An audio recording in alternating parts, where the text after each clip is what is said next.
Bonsoir à tous, mesdames et messieurs, chers frères et sœurs en Christ. Dans le monde, nous vous saluons dans le nom de Jésus-Christ de Nazareth, notre Seigneur et Sauveur. Alléluia. Nous voulons continuer sur la lancée. Alléluia. De ce grand thème, ce vaste thème, qui est le mariage. Alléluia. Nous avons commencé par les motivations. Alléluia. Ce qui nous pousse vraiment à nous marier. Alléluia. À vouloir se marier. Et nous voulons continuer maintenant aujourd'hui sur nos thèmes. C'est toujours le grand thème avec des sous-titres, des sous-thèmes. Alléluia. Et nous allons parler aujourd'hui, alléluia, des différentes formes de mariage, des différents types de mariage qui existent. Alléluia. Nous allons nous lancer dedans. Et alléluia. Ça va nous faire beaucoup de bien. Alléluia. Seigneur, nous te bénissons pour ta parole. Que ton nom soit loué parce que toi-même encore tu prends le contrôle. Pour la seule gloire de ton nom Jésus.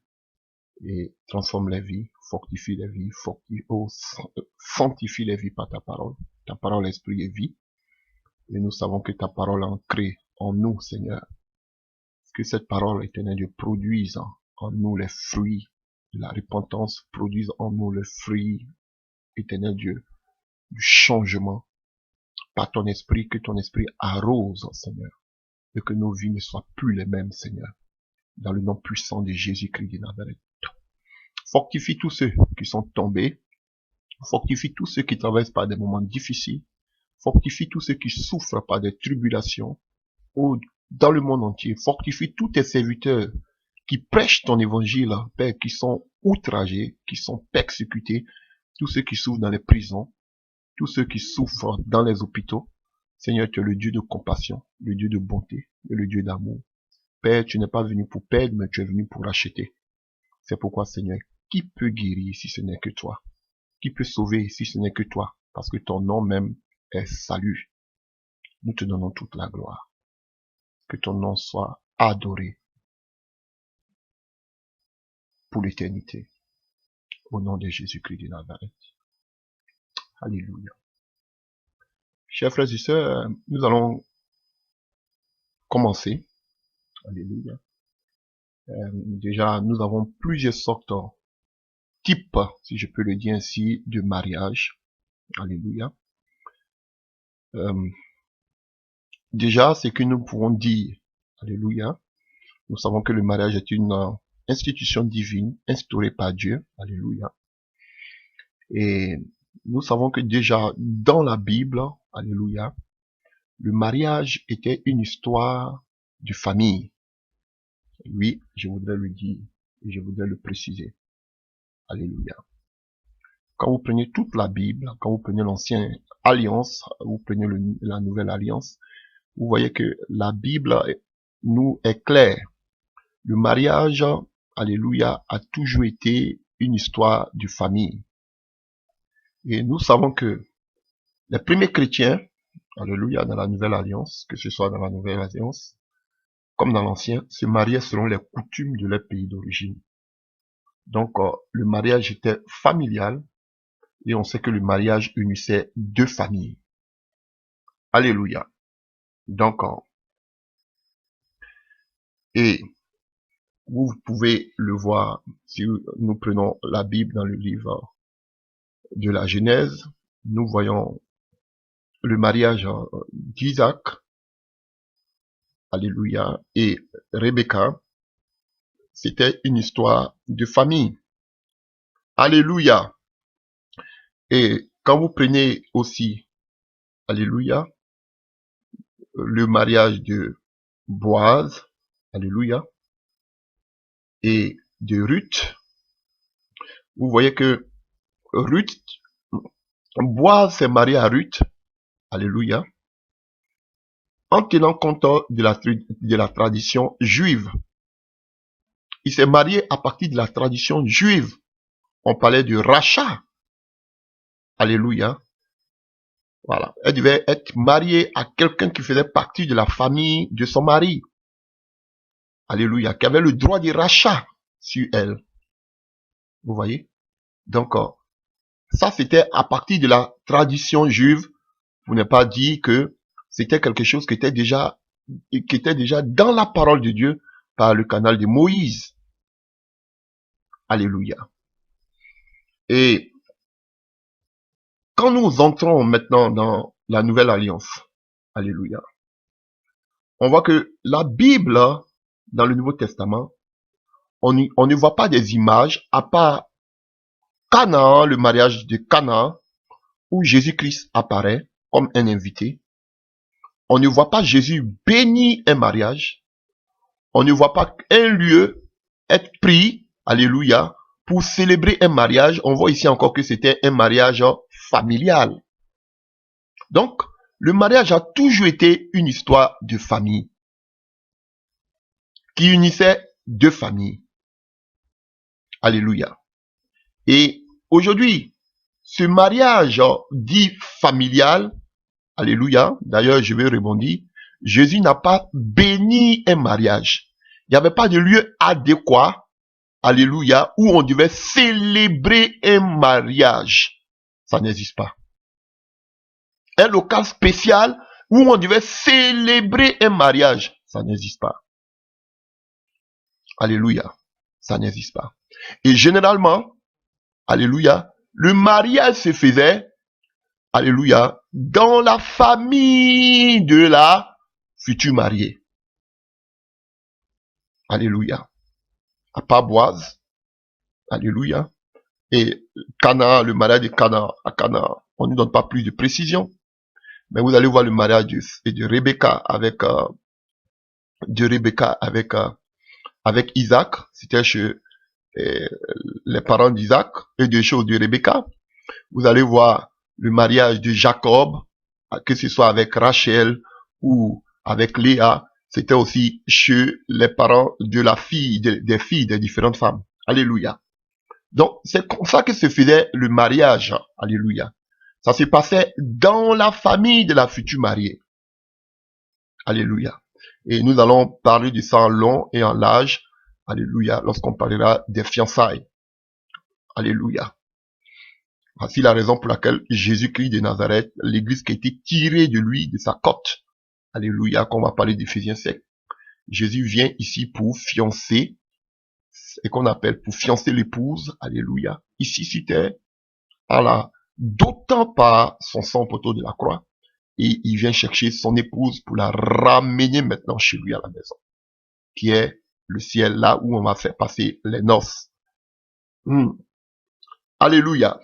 Donc, et de nos jours, cette sorte d'alliance, cette sorte de mariage est considérée comme étant un concubinage. Vous voyez? C'est considéré aujourd'hui comme étant un concubinage. Le fait que deux familles donnent leur accord pour le mariage de deux personnes, ce qui se faisait bibliquement, alléluia, on nous dit aujourd'hui que c'est du concubinage. Alléluia. Alléluia. Alléluia. Donc, ce que vous devez mentionner, c'est que Jésus n'a jamais béni un mariage, ni célébré un mariage. Aucun texte de la Bible nous dit que un soi-disant serviteur de Dieu doit bénir un mariage. Ce n'est pas biblique. Ils vont vous dire qu'ils ne célèbrent pas. Ils vont vous dire qu'ils bénissent des mariages. Mais c'est archi faux. Alléluia.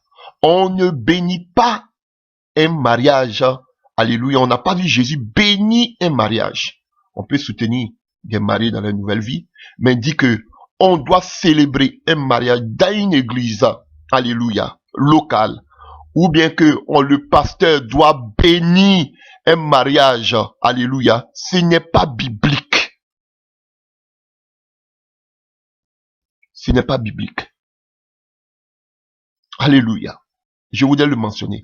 On n'a pas vu Jésus-Christ ni un disciple bénir un mariage. Alléluia. Jésus a seulement changé une belle révélation, l'eau en vin. Alléluia. Dieu voulant, on parlera aussi de ça. Mais il n'a pas béni le mariage. Alléluia. Même si vous ne célébrez pas le mariage, que vous dites que nous on bénit le mariage, c'est anti-biblique, c'est pas biblique. Voilà. Il n'y avait pas un lieu approprié pour faire un mariage. On pouvait faire le mariage partout. Ça, c'est la tradition biblique. Alléluia. Donc, les mariages, alléluia, dans l'Antiquité, se faisaient à partir des coutumes, alléluia, de différents pays ou même de différentes civilisations. Alléluia. C'est comme ça que se faisaient les mariages. Et, alléluia. Et on sait que l'Église catholique, alléluia, à partir de l'empereur Constantin, c'est à partir de l'empereur Constantin, alléluia, que l'Église conseilla aux chrétiens de protéger juridiquement le mariage chrétien par le mariage civil romain. Alléluia. Et c'est à partir de Constantin aussi, alléluia, qu'on a parlé de deux régimes qu'on appelle matrimoniaux. C'est-à-dire le cum manu, qui est la communauté de biens, c'est en latin, et le sin manu, qui est la séparation de biens. Alléluia. C'est à partir de Constantin, alléluia, que le mariage civil a fait son apparition. Sinon, ça n'a jamais existé dans la Bible. Le mariage biblique, c'était le mariage qui unissait deux familles. Alléluia. Alléluia. C'est important de le savoir. Alléluia. Et nous savons que, suite au déclin, à la décadence de l'Empire romain, on a vu que qu'on appelle l'Église catholique a commencé à réglementer le mariage religieux, le mariage même dans son ensemble. Donc, la première des choses, le mariage était d'abord familial, mais pendant que le mariage était familial, il y avait beaucoup d'abus, parce que on voyait que, qu'on appelle, au temps de l'Empire romain, il y avait des mariages qui se faisaient avec des mineurs. Et on voyait une fille qui était déjà, dès qu'elle commençait à avoir la puberté, automatiquement on lui donnait un mariage. On la donnait un mariage du moins. Et les enfants n'arrivaient jamais à maturité, les enfants mouraient. Alléluia. Et il y avait aussi l'inceste qui se passait à cette période-là. Donc l'église catholique, l'église romaine, l'église catholique romaine a réglementé le mariage. Alléluia. À partir de Constantin. Alléluia. Et vous allez voir que ils ont fait cela pour lutter contre l'inceste, contre les abus dans le mariage, contre le mariage des enfants. Alléluia. Et on sait que c'est si un décret du pape Lucien III en 1184 au concile de Vérone, alléluia, que le mariage a été adopté comme étant un sacrement. Alléluia. Et on sait que c'est aussi au quatrième concile de Latran, sur le pape Innocent III, alléluia, que le mariage a été totalement accepté comme étant un sacrement, qui fait partie des 7 sacrements dans le catholicisme. Alléluia. Donc, ce que vous devez savoir, le mariage biblique, c'est le mariage qui unit des familles.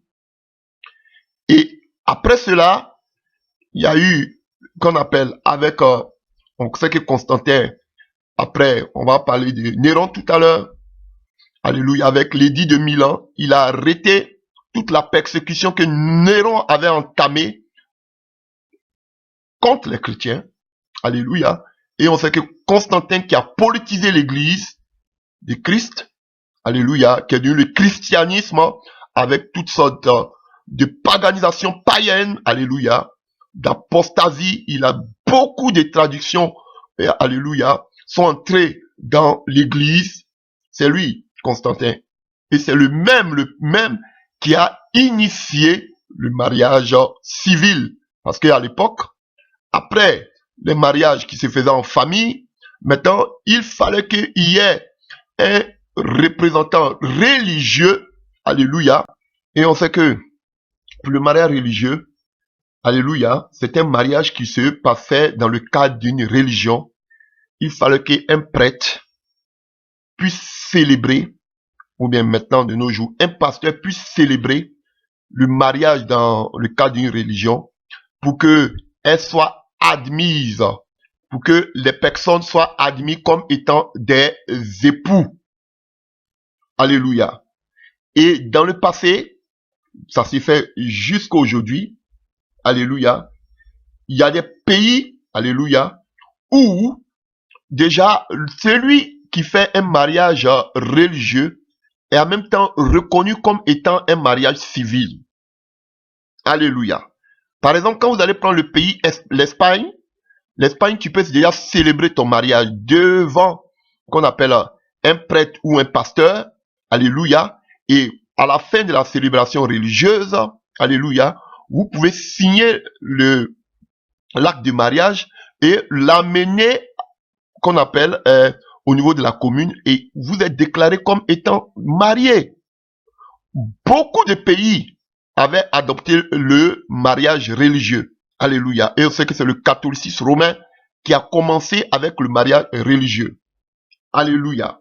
Mais, par exemple, on sait que le mariage religieux n'a pas de valeur légale depuis 1791 en France.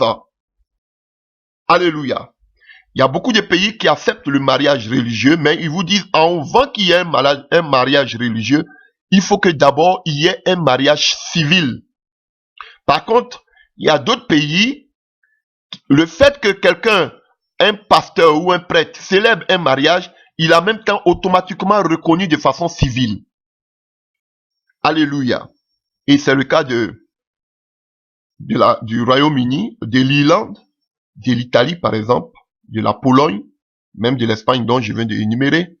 C'est-à-dire qu'une fois qu'un prêtre célèbre ton mariage, il est reconnu en même temps de façon civile. Tu n'as plus besoin d'aller à la commune. Alléluia. Donc, ce que vous devez savoir, chers frères et sœurs, bibliquement, même en vent, même parlant, même si on met la Bible de côté, le mariage dans l'Antiquité a toujours uni deux familles. Et après la religion avec Constantin, alléluia, on sait que en vent, qu'on appelle avec Constantin, le mariage se passait de façon qu'on appelle religieuse. Alléluia. Et c'est Constantin qui a inauguré le mariage civil. Et qu'est-ce que c'est que le mariage civil? Appelé aussi également le mariage à la mairie ou à la commune. C'est une forme de mariage dans lequel, alléluia, une autorité publique reconnaît la validité de l'union. Alléluia. Donc, Constantin l'a fait exprès, il a institué, alléluia, pour séparer, alléluia, le mariage de l'église à l'État. Parce qu'on sait que c'est Constantin qui a étatisé, alléluia, alléluia, il a politisé l'église. L'église est devenue étatique, alléluia, sous le règne de Constantin. Donc, il voulait que le mariage soit laïque, que tout le monde ait accès au mariage, sans forcément passer par l'église. Donc, voilà pourquoi il a institué pour mettre une séparation entre le mariage religieux et le mariage de l'État, où chacun était libre de venir se marier. Alléluia. Mais ceux qui ont plus réglementé le mariage, c'est le catholicisme romain. Comme je vous l'ai dit, ce sont eux qui ont réglementé à tel âge. Par exemple, ils n'acceptaient pas qu'une fille qui est en dessous de 14 ans ne pouvait pas se marier, ou bien un jeune qui est en dessous de 16 ans ne pouvait pas se marier. Ça, c'est ce qui est un exemple de la réglementation. Donc, eux, ils ont beaucoup réglementé. Alléluia. Donc, sinon, celui qui a initié le mariage civil, c'est Constantin. Mais ceux qui ont plus réglementé, qui ont défini les conditions du mariage, c'est le catholicisme romain. Alléluia. Donc, Alléluia. Et on sait que c'est au XVIIIe siècle, alléluia, qu'il y a eu un boom, alléluia, dans le domaine du mariage. Pourquoi? Parce que à partir de là, presque tous les États qui précédemment qu'on appelle procédaient par le mariage religieux ont tous entamé le mariage civil à partir du XVIIIe siècle. Et pour vous, j'ai pris quelques dates. Quand on prend par exemple l'Allemagne, alléluia, on sait que c'est Otto Bismarck, de Bismarck, qui a introduit le mariage civil en Allemagne en 1875. Vous avez compris? Donc, chers frères, je vais donner beaucoup de dates. Donc, pour vous dire que simplement, on est dans un système dans lequel nous sommes. Le mariage civil, le premier mariage qui est valable, qui est biblique, alléluia, c'est le mariage de famille, qui unit deux familles. Maintenant, le mariage où un pasteur doit bénir vos mariages, où il doit prier pour vous, ce n'est pas biblique. D'autres célèbrent, d'autres vont vous dire qu'ils ne célèbrent pas, mais ils bénissent. Tout ça, ce n'est pas biblique. Il n'y a aucun passage biblique qui le prouve. Jésus n'a jamais béni un mariage. Jamais. Une fois que les parents sont d'accord, vous avez qu'on appelle, devant les parents, vous avez pris la décision de marcher ensemble. Alléluia. À l'époque, vous étiez considérés comme mariés. Mais aujourd'hui, on appelle ça du concubinage. Mais bibliquement, c'est un mariage. Et alors, à quoi sert maintenant le mariage civil? Le mariage civil, bon, qu'est-ce que vous voulez que je vous dise? Il sert seulement que pour, alléluia, pour assurer les arrières des enfants. On va parler de cela lorsqu'on va parler de la succession, de l'héritage. Alléluia. Parce que vous êtes marié. Qu'est-ce qui prouve que vous êtes marié? Il y a la loi qui est là. Donc, la loi n'admet pas que deux personnes qui ne sont pas passées à la commune soient appelées des hommes mariés ou des femmes mariées, des hommes et des femmes mariées. Pour que vous soyez mariés, peut-être reconnus d'un pays, vous devez passer devant la juridiction de ce pays. Alléluia. Sinon, bibliquement, le mariage unit deux familles. Alléluia. Et comme je l'ai défini tout à l'heure, le mariage civil, alléluia, c'est la forme du mariage dans lequel une autorité publique reconnaît la validité de l'union. On ne dit pas que Dieu, on dit l'autorité publique. Alléluia. Donc, et vous allez prendre des pays comme l'Autriche, c'est en 1783 qu'ils ont introduit le mariage civil. La France, l'édit de Versailles en 1787. Alléluia.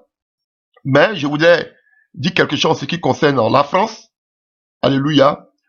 En France, on veut que le mariage religieux se fasse après la cérémonie civile. Alléluia. Aucun pasteur en France, parce que le mariage religieux en France n'est pas reconnu. Il faut que d'abord il y ait un mariage civil. Un pasteur qui s'élève, un prêtre qui s'élève, qui fait un mariage religieux, sans que les époux ne passent d'abord à la commune, peut être poursuivi et payer une amende de 7500 € en France. Alléluia. Donc, d'abord en France, avant de faire une cérémonie religieuse, tu dois d'abord faire une cérémonie civile. Tu dois faire d'abord un mariage civil, sous peine d'une amende, alléluia, de 7500 €. Alléluia. Donc, on voit les Pays-Bas, c'est en 1850 qu'ils ont introduit le mariage civil. L'Angleterre, 1753. En Suisse, alléluia, c'est même chose comme la France. L'acte de mariage, alléluia, et religieux doit d'abord, qu'on appelle, là, on demande d'abord l'acte de mariage civil avant de faire un mariage religieux. Parce que le mariage religieux n'est pas reconnu. Alléluia. Le Canada, en 1973. Le Brésil, en 1890. Alléluia. Alléluia.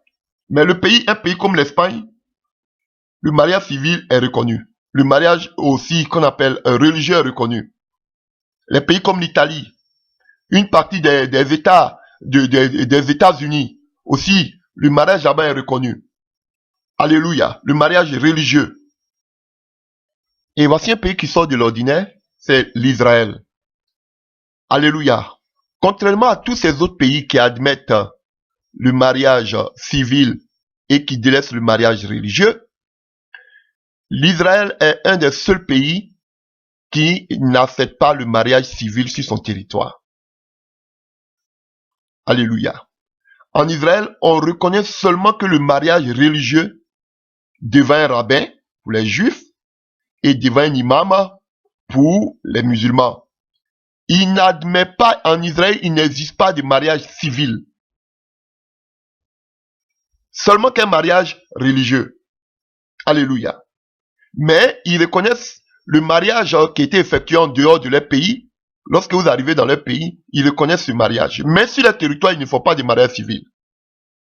Et quand les personnes veulent se marier de façon neutrale, alléluia, c'est-à-dire pas musulmans ou pas chez des rabbins, beaucoup d'entre eux vont à Chypre. Ils se marient et ils reviennent de façon civile. Cela aussi est reconnu en Israël. Mais sur les territoires, ils ne font pas de mariage civil. Eux, les mariages, c'est devant les rabbins pour les juifs et devant les musulmans, devant les imams pour les musulmans. C'est le seul rare pays qui ne fait pas de mariage civil. Donc, chers frères et sœurs, mesdames et messieurs, récapitulons un peu rapidement avant de continuer. À savoir que le mariage a toujours uni deux familles. Alléluia. Et que après le mariage qui unissait les familles, alléluia, avec sous le règne de l'empereur Constantin, alléluia, l'église catholique déjà commençait, avant même Constantin, ils officiaient les mariages, alléluia, de façon religieuse. Il fallait qu'on appelle, il y a un prêtre, et vous savez que c'était, les prêtres, c'était les papes, alléluia, qui dominaient, qui consacraient même les rois. Donc c'était eux aussi qui avaient le pouvoir de pouvoir unir des personnes. Et c'est sur Constantin que Constantin a voulu que l'église et le mariage, alléluia, soit laïque, alléluia. Pas sous seulement la domination de l'église, mais que cela aussi soit attesté de façon étatique, alléluia. Et c'est Constantin qui a amené cela dans qu'on appelle, qui a amené cela pour la première fois. Le mariage civil, alléluia. Mais ceux qui ont plus réglementé le mariage, alléluia, c'est l'église catholique, alléluia, romaine, d'antan. Et avec le temps qui a passé, alléluia, même avant cela, il y avait certaines sortes de pratiques de mariage qui existaient déjà. Alléluia. Et plus tard, on a vu qu'il y a d'autres sortes aussi de mariage, alléluia, qu'on a découvert, alléluia. Et nous allons essayer d'énumérer ces différents types de mariages là, que nous voyons qui existent dans ce monde dans lequel nous sommes. Je vous ai parlé tantôt du concubinage, alléluia. Et qu'est-ce que c'est que le concubinage?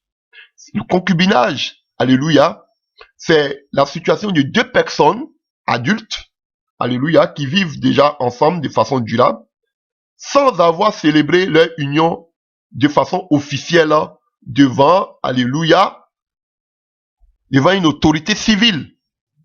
Donc, ils définissent le concubinage de personnes qui vivent ensemble, peut-être qui sont reconnues par les différentes familles, mais qui ne sont pas présentées officiellement devant un officier de l'État. Voici ce qu'ils appellent le concubinage. Alléluia.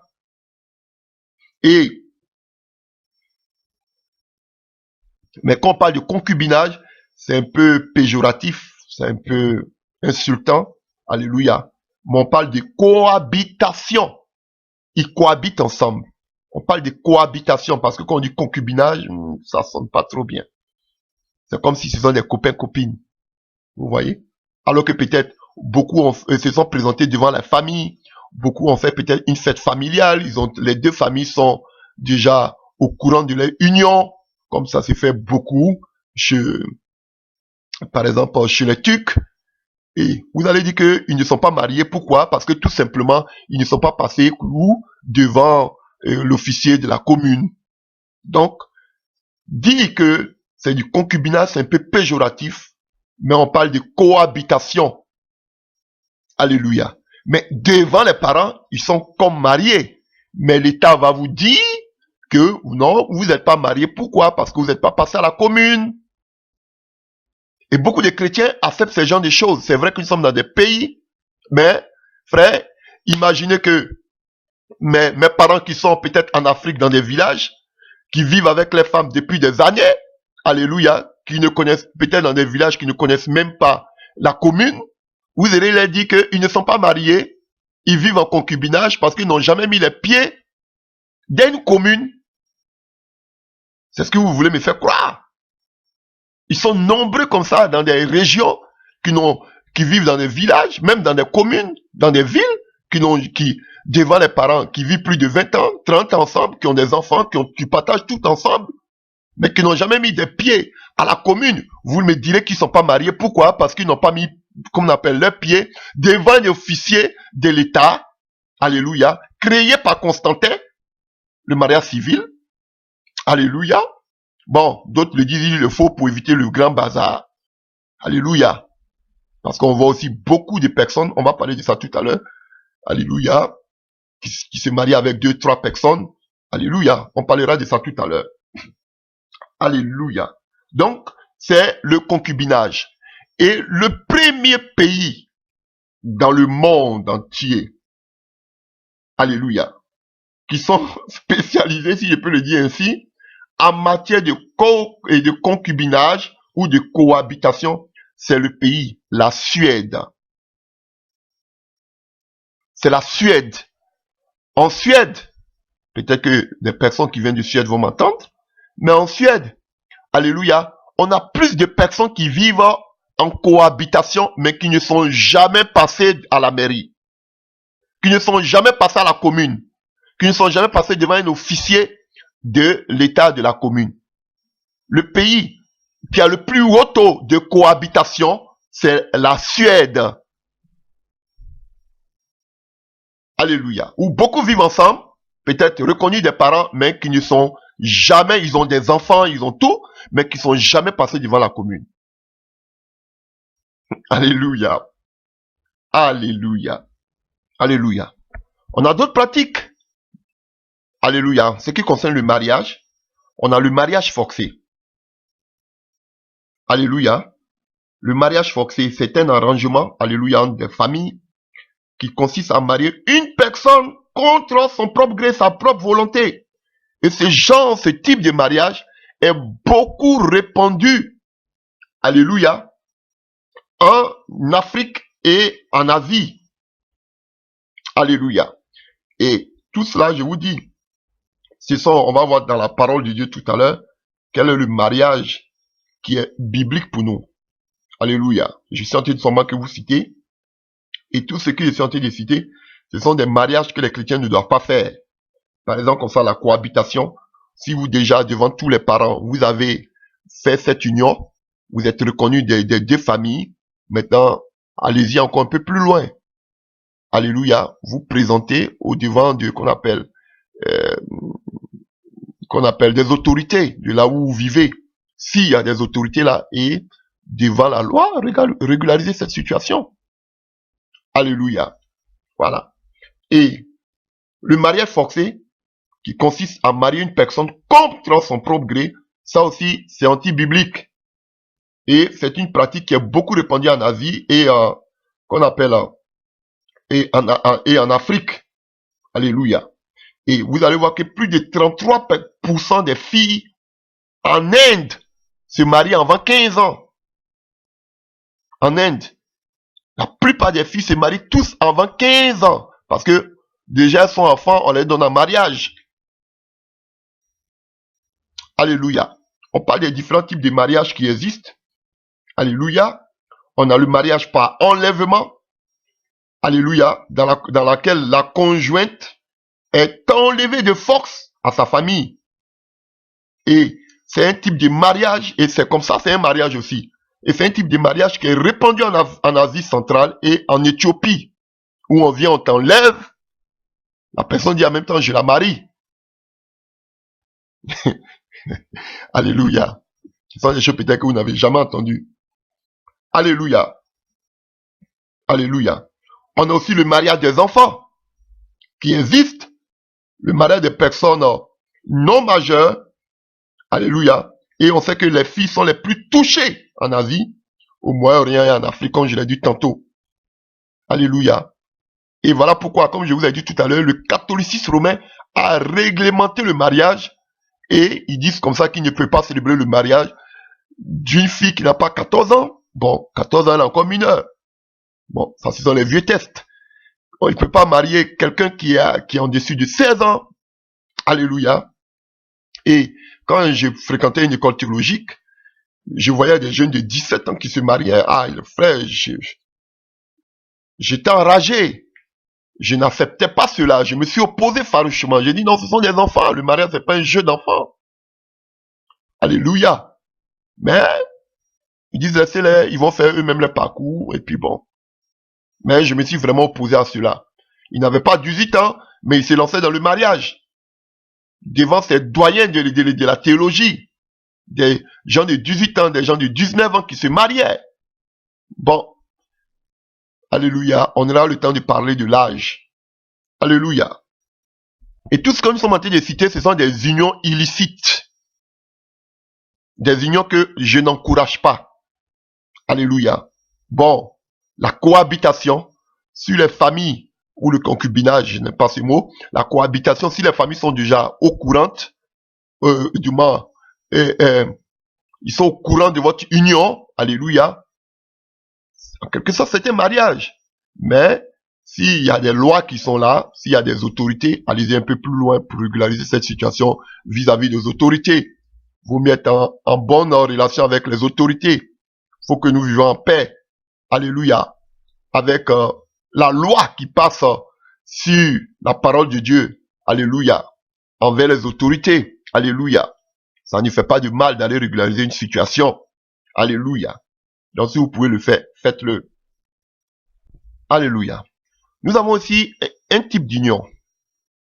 Alléluia, qui est la polygamie. Alléluia. Il y a des pays qui ont adopté la polygamie dans leur loi. C'est le cas de l'Arabie Saoudite et du Sénégal. Qu'est-ce que c'est que la polygamie? Un homme qui se marie, alléluia, à plusieurs femmes. C'est ça, la polygamie. Et le Sénégal et l'Arabie Saoudite ont adopté cette loi où un homme peut avoir plusieurs femmes. Alléluia.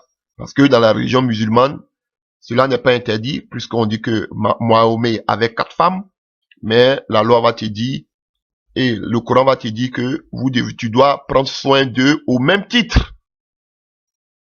Alléluia. Voilà. Donc, la polygamie. Un homme qui se marie à plusieurs femmes. Alléluia. On a aussi ce qu'on appelle le mariage familial dont on a parlé, mais en guillemets, on peut parler de mariage coutumier. Alléluia. Qui est reconnu au Nigeria. Un mariage où on fait des cérémonies traditionnelles. Alléluia. Et vous êtes considéré comme une femme mariée. Bien vrai que il y a la commune consort, mais vous êtes considéré comme une femme mariée. Alléluia. Une autre sorte de mariage. Alléluia. Nous avons aussi ce qu'on appelle la polyandrie. Peut-être que beaucoup ne l'ont jamais entendu. Alléluia. Ou bien, on peut parler de polygamie féminine. La polyandrie. Alléluia. Alléluia. Alléluia. Qu'est-ce que c'est que la polyandrie? Peut-être beaucoup l'ont déjà entendu. Qu'est-ce que c'est que la polyandrie?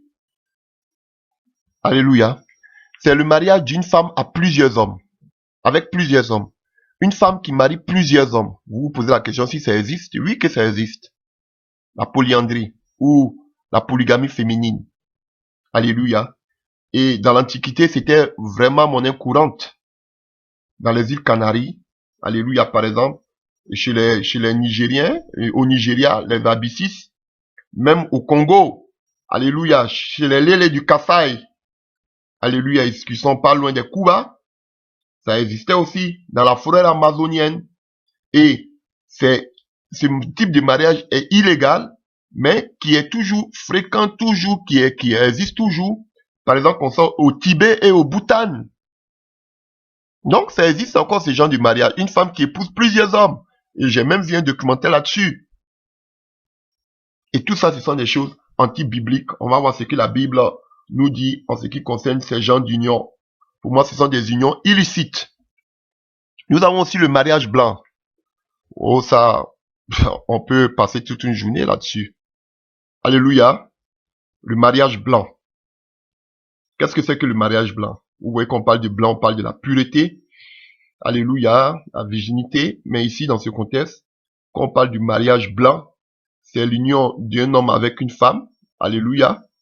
Et il pratique cette union dans le but que le conjoint, alléluia, bénéficie d'un avantage.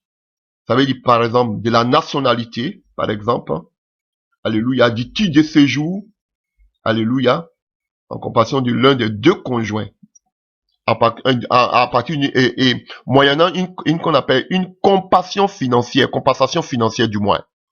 Alléluia. Donc, vous faites des mariages, hein, alléluia, et l'autre personne, celle avec qui vous faites le mariage, c'est pour que cette personne puisse avoir peut-être un titre de séjour, ou bien, comme on appelle, une nationalité, pour avoir peut-être, comme on dit dans le jargon, le papier, pour rester sur le territoire, alléluia, comme on appelle, en compensation financière, c'est-à-dire la personne peut-être va vous payer et vous vous mariez avec elle dans le but de lui donner du papier, qu'on appelle le titre du séjour ou bien la nationalité.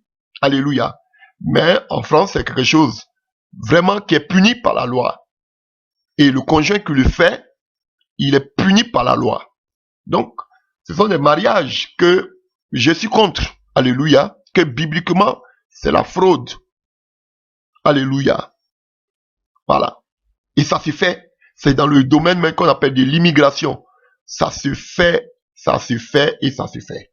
Vous le savez bien comme moi. Beaucoup aujourd'hui qui contractent des mariages dans le but d'avoir des titres de séjour, des nationalités. On appelle ça le mariage blanc. Alléluia. Excusez-moi. Je ne vais pas trop me prononcer là-dessus. Vous savez plus ou moins que moi. Ça existe. Tout autour de nous, beaucoup pratiquent ce genre de mariage, rien que pour aider les partenaires, alléluia, pour avoir un titre de séjour, alléluia. Beaucoup le font d'un cœur sincère pour aider la personne avec qui ils veulent vivre, rester, fonder un foyer. Mais aussi, on voit que ce type de mariage, c'est en contrepartie d'une compensation financière. Ça veut dire que je me marie à toi pour que je puisse avoir un titre de séjour, mais moi en retour, je te paye. Et il y a plusieurs manières de rembourser, de payer. Alléluia. Il y a beaucoup qui le font. Alléluia. Qui vendent leur corps, qui sont comme des esclaves sexuels pour ces personnes. Alléluia. Il y a d'autres qui peuvent payer plus de 30 000 € pour avoir seulement qu'un titre de séjour. J'en ai vu, j'en ai entendu. Alléluia. Donc, ce sont des mariages qui ne sont pas bibliques. On appelle ces gens du mariage le mariage blanc. Alléluia. Donc, je voudrais rebondir un peu là-dessus pour dire à tous ceux qui pensent que le véritable mariage, c'est le mariage civil. Maintenant, qu'est-ce que vous allez me dire? Alléluia. Parce que, alléluia. Vous voyez, des personnes qui vont devant le maire et puis qui se marient. Devant le maire, vous allez me dire, ils sont mariés, ils ne peuvent plus divorcer. Je suis d'accord. Mais pourtant, c'est pas un mariage. Ils ont fait un mariage blanc pour avoir du papier. Vous allez me dire quoi, vous qui dites que c'est la commune. Voilà pourquoi le mariage, il y a le sexe. Ah oui. Vous allez me dire quoi? Si vous qui dites que seulement c'est la commune, bon, il faut un mariage blanc pour donner peut-être le papier qu'on appelle à une personne. Alléluia. Et la personne doit lui donner de l'argent en contrepartie. Vous allez me dire, non, vous êtes marié à la commune, c'est que vous êtes marié, vous ne pouvez pas briser cette alliance alors qu'il n'y a pas de sexe entre eux, c'est seulement quand, parenthèse, excusez-moi, le business qu'ils viennent de faire. Donc attention, voilà pourquoi un mariage doit unir des familles. On doit prouver, ça doit être prouvé qu'il y a le sexe au milieu des deux, on va en parler de ça un peu plus tard. Ce genre de mariage, on l'appelle le mariage blanc. Alléluia, voilà pourquoi j'ai fait tout ce contour-là. Alléluia. Alléluia. Et nous avons un type d'union, alléluia, que vous connaissez beaucoup, c'est le mariage homosexuel. Et qu'est-ce que c'est que le mariage homosexuel? C'est l'union de deux personnes de même sexe, c'est-à-dire femme et femme, homme et femme, homme et homme du moins. Frère, la Bible qualifie ce genre d'union d'abomination, d'abomination. Il n'y a pas quelque chose de plus abominable que ce genre d'union. Dieu a horreur de ces gens d'union, qu'il nomme ces gens d'union de l'abomination. Alléluia. Et pour votre information, l'homosexualité ne date pas d'aujourd'hui. Même si on sait que au XXIe siècle, 10 pays occidentaux et quelques États américains, dont la ville de Mexico, ont reconnu le mariage entre personnes du même sexe. Alléluia. Alléluia. Et quand on prend en 2017, le 25 mai 2017, 22 États ont accepté le mariage homosexuel aux États-Unis. Alléluia. D'autres pensaient dans le passé, quand on dit que quelqu'un était homosexuel, alléluia, c'était une maladie. Alléluia. Mais on voit qu'aujourd'hui, avec les mouvements homosexuels, alléluia, on a assisté à un nombre croissant d'États, alléluia, qui reconnaissent de façon légale l'union civile même de deux personnes du même sexe. Alléluia. C'est quelque chose qui ne date pas d'aujourd'hui. Alléluia. Ça existait déjà depuis le temps de Noé. Alléluia. L'homosexualité. Et on a des passages qui en parlent. Alléluia. Prenons en temps que je prenne ma Bible rapidement. Alléluia. Dans le livre de Lévitique 18, à partir du verset 22, tu ne coucheras point avec un homme comme on couche avec une femme. C'est une abomination. C'est une abomination. Frère, c'est pourquoi je vous dis, même si je meurs, même dans mon tombeau, frère, je vous dis, je n'accepterai jamais l'homosexualité. Jamais. Et jamais je n'accepterai l'homosexualité. Alléluia. Et quand je vois des personnes qui se disent des prédicateurs, mais quelle horreur, qui ne pensent qu'à la gloire, qui font seulement qui disent qu'ils prêchent la vérité, alléluia, qui voient des abominations, des œuvres occultes qu'ils ne peuvent jamais dénoncer, qui voient toutes ces abominations qui se passent dans leur pays d'origine, qui voient toutes ces œuvres occultes qui se passent dans leur pays d'origine, qui n'arrivent pas à dénoncer, ils ont tout le culot seulement que de parler de la gloire. Alléluia. C'est horrible qu'aucun pasteur ne dénonce ce genre de choses. Dieu même dit que c'est de l'abomination, mais vous qui dites que vous servez Dieu, vous ne dénoncez jamais ce genre de choses. Est-ce normal? Alléluia. Et allons-y dans le livre de Romains, rapidement. Dans le livre de Romains, Romains 1, rapidement, à partir du verset 26. Romains 1, à partir du verset 26. Amen. C'est pourquoi Dieu les a livrés à des passions infâmes, car leurs femmes ont changé l'usage naturel en celui qui est contre nature, et de même les hommes abandonnent l'usage naturel de la femme, se sont enflammés dans leurs désirs, les uns pour les autres, commettant homme avec homme des choses infâmes, et recevant en eux-mêmes le salaire qui mérite leur égarement. Ce sont des hommes égarés. tous ces homosexuels, ces pasteurs homosexuels, ces prophètes homosexuels, ces femmes qui se disent sont servantes de Dieu, qui se disent prophétesses, qui se disent femmes de pasteurs, qui sont des lesbiennes. Ah oui, frère, je vous dis, j'étais dans des écoles théologiques où des filles étaient des lesbiennes, écoles théologiques. Ils m'ont dit, j'étais dedans, donc je peux prêcher parce que je connais. Alléluia. Il y avait une femme pasteur ici, homo et lesbienne, elle n'a jamais appris que c'était un péché. Elle est lesbienne, mais elle est pasteur, prêche. Elle dit, on lui a jamais dit que c'était un péché. Alléluia. Je vous dis, elles sont des lesbiennes, ils sont des homosexuels, une abomination, mais pour eux c'est normal. C'est l'évolution. C'est le développement. Si vous appelez ça développement, pardonnez, je préfère rester dans le sous-développement. Laissez-moi abruti. Si c'est ça que vous appelez l'évolution, vous êtes perdu. C'est ça la Bible dit que vous êtes égarés. Enfant de malédiction.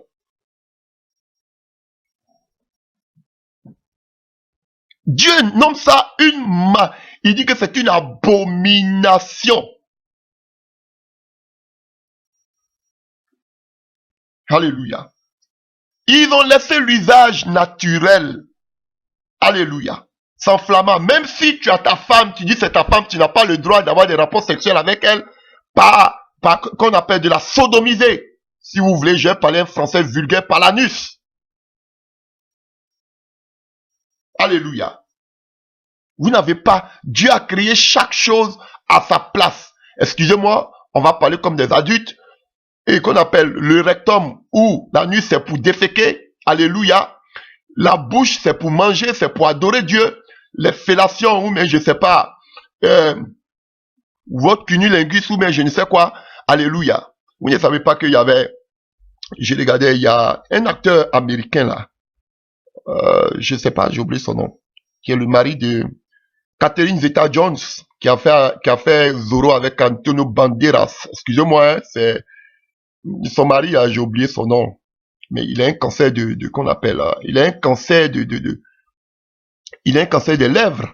Alléluia. Dû à cela, il a mené sa bouche vers le sexe de sa femme. Ah, vous voulez pas parler de ce genre de choses? Oh, c'est sale. Oh, on veut parler du ciel.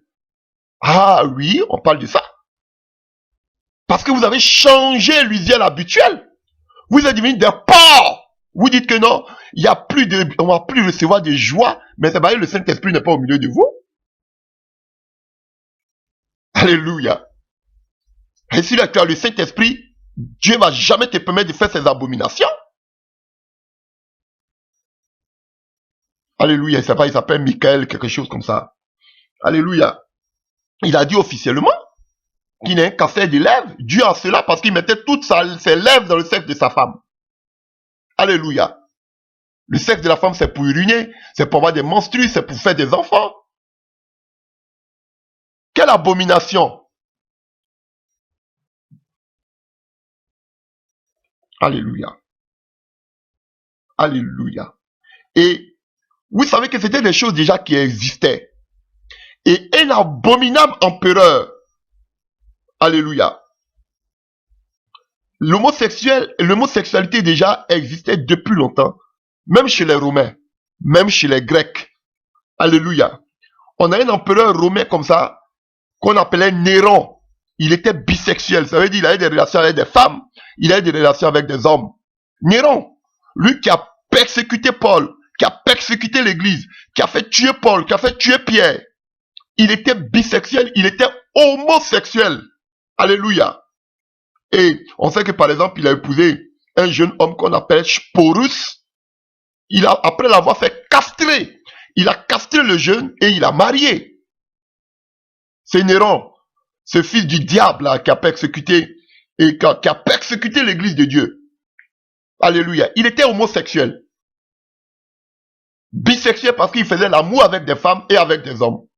Et il a castré un jeune homme, ce qu'on appelle Sporus, et il a épousé ce jeune homme. Voici l'abomination. Je comprends pourquoi il a persécuté l'église, parce que c'était un fils du diable.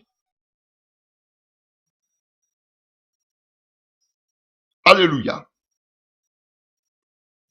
Et nous savons que beaucoup de pays, depuis 2017, on a vu même avec le président américain qu'on appelait Obama, qui est venu même légaliser totalement l'homosexualité.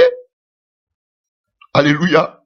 Donc, beaucoup de pays ont adopté l'homosexualité. Alléluia. Le Danemark, en juin 2012. Alléluia. La France, mai 2013.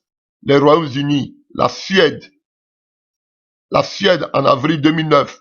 L'Irlande en novembre 2015. Le Portugal en mai 2010. Le Luxembourg en juin 2014. L'Espagne en juillet 2005. Alléluia. La Colombie en avril 2016, le Brésil en 2012, le Canada en 2003, la Belgique en juin 2003. Alléluia. Un des signes des derniers temps, c'est cela. Et le seul pays africain qui a accepté le mariage homosexuel, c'est l'Afrique du Sud en novembre 2006.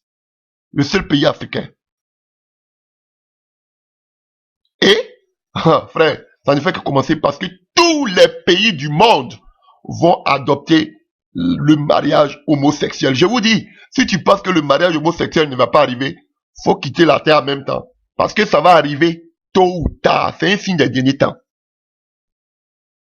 C'est un signe des derniers temps. Ce qui s'est passé du temps de Noé. C'est un signe des derniers temps. La légalisation du mariage gay, homosexuel. C'est un signe des derniers temps. Ça est devant vos yeux. Alléluia. Il ne se cache plus. Le premier ministre, l'ex-premier Vestager, l'ex-premier ministre allemand, alléluia, le ministre des Affaires étrangères, il était homosexuel, il est décédé, officiellement, devant tout le monde. Les gens ne se cachent plus. Ils se cachent plus. Beaucoup de célébrités ne se cachent plus l'homosexualité, le lesbianisme. Et vous allez voir que ceux qui vont se lever contre la loi de l'homosexualité seront persécutés atrocement. Quand Paul disait à Timothée que dans les derniers temps, il y aura des temps difficiles, frère, quand je m'assois, je comprends. Maintenant, nous sommes dans ces temps-là, où ceux qui veulent prêcher la vérité auront vraiment le pain sur la planche. Frère, je vous dis, ce n'est plus facile. Regardez même ces pasteurs. Ils pensent seulement qu'ils ont de gros ventres. Ils pensent seulement qu'à la gloire.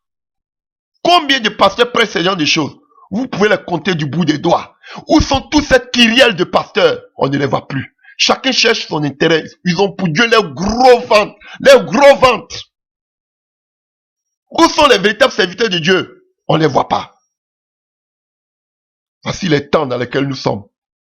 Les temps difficiles. Où les gens seront amis de l'argent. Égoïstes, fanfarons, hautains, amis des gens de mauvaise vie. Les voilà.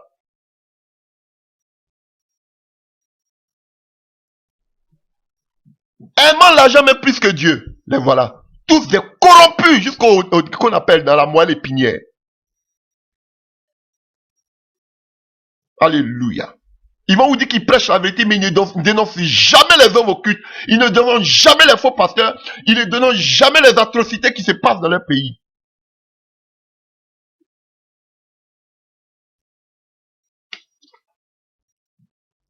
Alléluia. Vous m'attaquez là. Mais mon Dieu là, il est vivant. Alléluia. Je parlerai. Alléluia. Donc, l'homosexualité, c'est anti-biblique. Alléluia. Tous ces pays-là l'ont adopté. Et quand vous allez voir, Obama, ce ex-président américain, c'était sa mission, ça, venir légaliser l'homosexualité.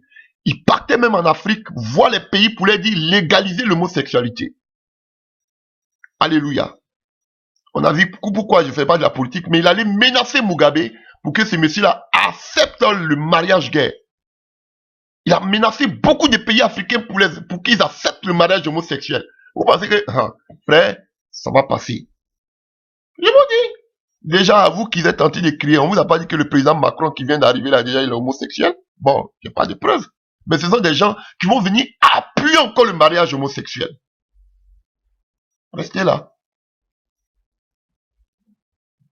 Je prêche comme ça, mais je sais que je ne peux rien. Ça doit s'accomplir. Alléluia.